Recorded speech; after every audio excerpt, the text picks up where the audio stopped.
My name is Craig Bryan. I'm the Executive Director of the National Center for Veteran Studies and an Assistant Professor in the Department of Psychology. I went to graduate school at Baylor University in Texas. That's where I earned my doctorate in psychology. At the end of my doctoral training, as a part of my clinical internship training, I actually joined the Air Force at that time and completed my training in the Air Force and then completed my contract. So I stayed on active duty for several years after that as well. And during that time, in addition to working in a primary care clinic, I deployed to Iraq in 2009.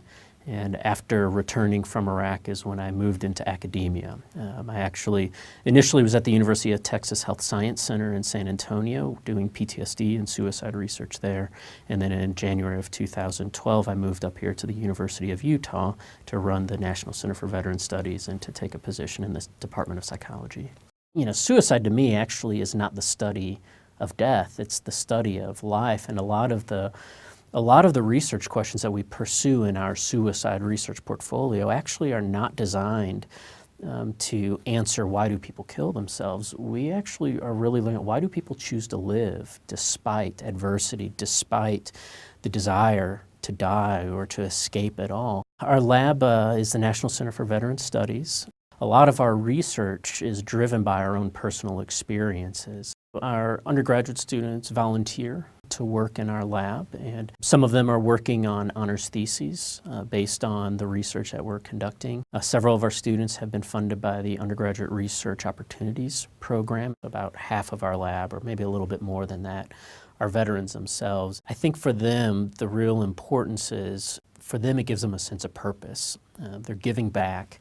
Many of them want to go on to graduate school, or they want to work at the VA. They want to do something to help support and continue to give in a public service. I love the students. I mean, they are absolutely fantastic. They're just so passionate about what they do, and they're fun. I mean, you walk into the lab and they're working, they're joking around with each other. They've got these great relationships. They hang out with each other outside the lab. Many of them stay well after their shift is ended. You know, what they say to us, especially the veterans, they say, this is a place where I belong. I'm doing something important here.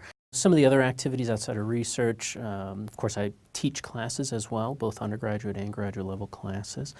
We do a lot of outreach and education activities, a lot of trainings and workshops for professionals as well as for the general public. We actually offer treatment services as well to service members and veterans for free. The person who is, I think, most important for my work in the National Center is my wife, Annabelle. She actually works in the center with us. She's the research manager. She's a veteran of the Air Force. She served 20 years and served as an executive officer, so she kind of serves as an executive officer in our lab.